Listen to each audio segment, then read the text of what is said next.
sa pinakaimportanteng bahagi ng katawan ng tao ay ang utak.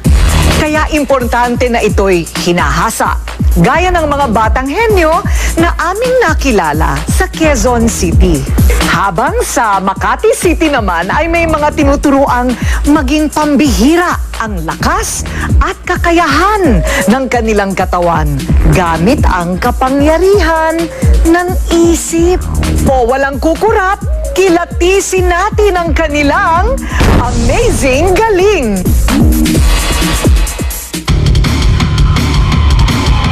Walang kukurap.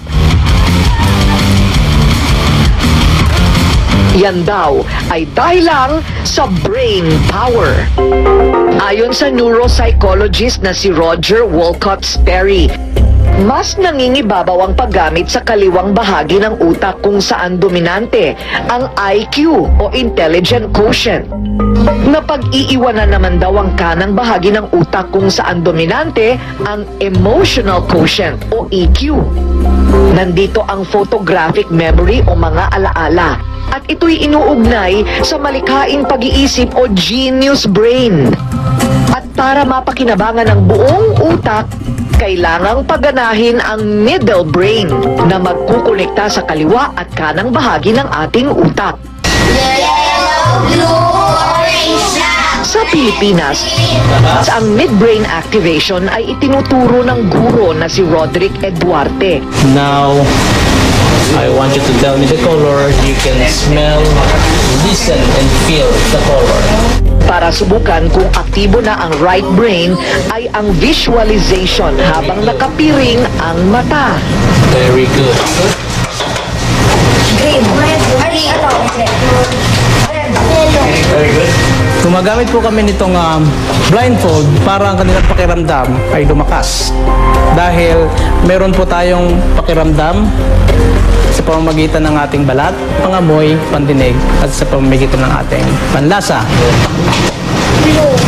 Dito sa Breeds of Genius Training Center ay kaya raw nilang bumasa, kaya nilang sumulat, kaya nilang magkwenta, at iba pang mga nakamamanghang abilidad, pero mas nakakabilib ang kanilang paraan.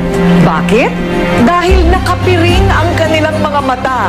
Kaya flashcards na ito, marami. Babalasahin po natin yan, ha? Wala ka nakikita, Jedrick, di ba? Opo. Madilim. Babasahin niya ito sa pamamagitan ng kanyang isip. Eto, hawakan mo siya.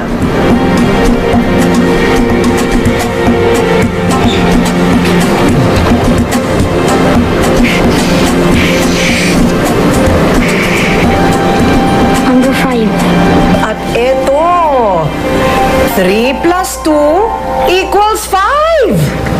Tama ang sagot niya.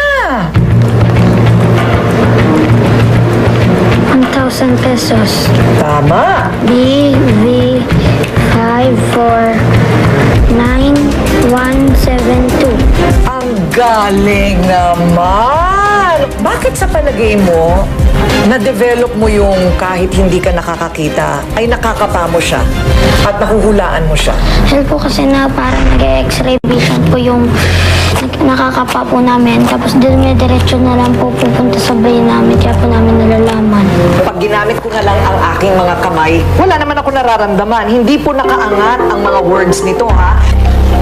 Printing. Before the 40s, books were written or copied by hand in Europe. Wow! Alam mo, kahit pabaligtad, nakikita ko tama ang sinasabi mo, ha? Ang gagawin ng ating in-house genius ngayon na si Mikael, kahit nakapiring ang kanyang mga bata, ayusin niya ito para iisang kulay lang sa isang tabi. Go!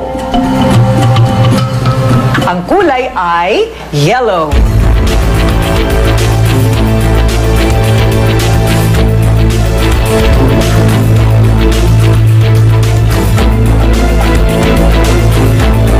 Naku, kita nyo naman yan. Nakuha talaga niya. Ilang minuto lang. Paano nagawa ito ni Mikael kung Tatlong patong ang kanyang piring. Meron tayong cotton pad para sa matayan. Meron pa nito at meron pang panyo. Feel ko po siya, yung mga kulay po. Anong nafe-feel mo kapag red? Mainit po. O pagka dilaw? Naaamoy ko po siyang... May naaamoy ka sa dilaw. Ito naman ang buong alphabet. Ang lahat ng ito ikakalat natin dito at ang ating in-house genius na si Henry, aayusin niya ito alphabetically at kaya pa niyang kapain kung ano ang drawing.